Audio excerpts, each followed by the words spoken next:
There are times in life when everything feels strangely still, as if the world is holding its breath right before something important happens. No warning, no announcement. Just a subtle shift in the air that only a few people truly notice. This story begins in one of those moments. A moment when a single woman sensed danger long before anyone else believed it was real. Her name was Alia Muhammad Baker, the chief librarian of Basra, Iraq. And during the 2003 Iraq War, she protected something far more fragile than a building. She protected the memory of her city. In the early months of 2003, Basra stood on the edge of a storm. The streets felt emptier. Shops closed earlier. People whispered instead of speaking normally. And somewhere beyond the horizon, the distant rumble of military convoys grew louder with each passing day. Yet every morning, Alia unlocked the doors of the Basra Central Library just as she always had. To many it was simply a place of books. To her it was a living archive, a home for stories, histories, and voices that had survived centuries of change. But she felt something shifting inside her. A quiet fear, a knowing, an instinct that the library might not survive what was coming. She went to the authorities again and again, asking for permission to move the books to a safer place. Just temporarily, she pleaded. Let us protect them until the war is over. But the answer never changed. These books are government property. They cannot be removed. The rules didn't see the danger she saw. The procedures didn't feel the urgency she felt.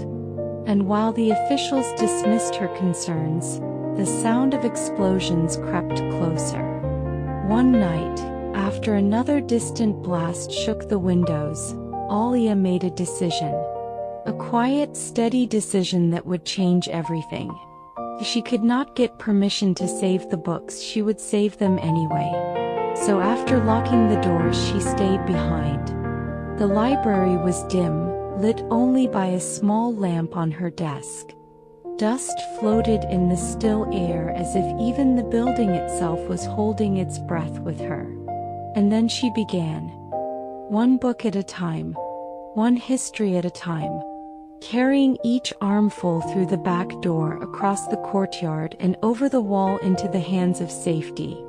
At first she worked alone, moving knowledge with her own tired arms, driven by the fear that centuries of Basra's memory could vanish overnight. The books were heavy. Some were rare manuscripts. Some were the last surviving copies of works long forgotten. Still, Alia did not stop. Eventually word spread, not through announcements but through quiet observation. The owner of the restaurant next door saw her climbing the wall with stacks of books and offered his help. Then a neighbor joined. Then another. Soon, people from the community came after dark. Teachers, shopkeepers, teenagers, even parents holding small flashlights, all carrying books through the night in complete silence. There was no reward, no recognition, only a shared understanding. We have to save these. Together they hid the books in homes, shops, storage rooms, any place that could keep them safe. The piles grew larger. The nights grew longer. And the danger grew closer. And then it happened. Within days, Basra Central Library, the building that had guarded the city's knowledge for generations, was struck during the conflict.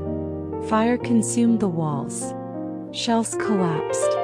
Manuscripts curled into ash as smoke blurred the sky. Alia stood at a distance and watched the building she loved fall to flames. But inside that grief was something unmistakable. Relief. Because she knew that the fire could destroy the building, but not the books she had already saved. Nearly 30,000 volumes, about 70% of the library's entire collection, survived the war because she refused to wait for permission to do what she knew was right.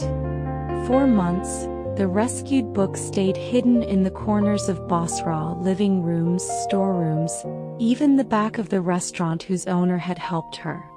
And when the fighting slowed and a temporary library was created, the books returned. People came not only to read them, but to see the proof that courage does not always roar. Sometimes it moves quietly through the dark, carrying a single armful of hope. Years later, Alia Mohammed Baker's health began to fail. The stress of those nights, the smoke she had breathed, the weight she had carried, all of it had taken its toll. She passed away in 2021, but her story continues to echo around the world. A reminder that cultural memory is often protected not by governments or armies, but by ordinary people who refuse to let important things disappear. She didn't see herself as a hero. She simply believed that the stories holding a city's soul deserved to survive. And because of that belief, thousands of voices that might have been lost still breathe today, waiting patiently for the next pair of hands to open a page and carry their story forward. This is Runabooks. Thank you for listening.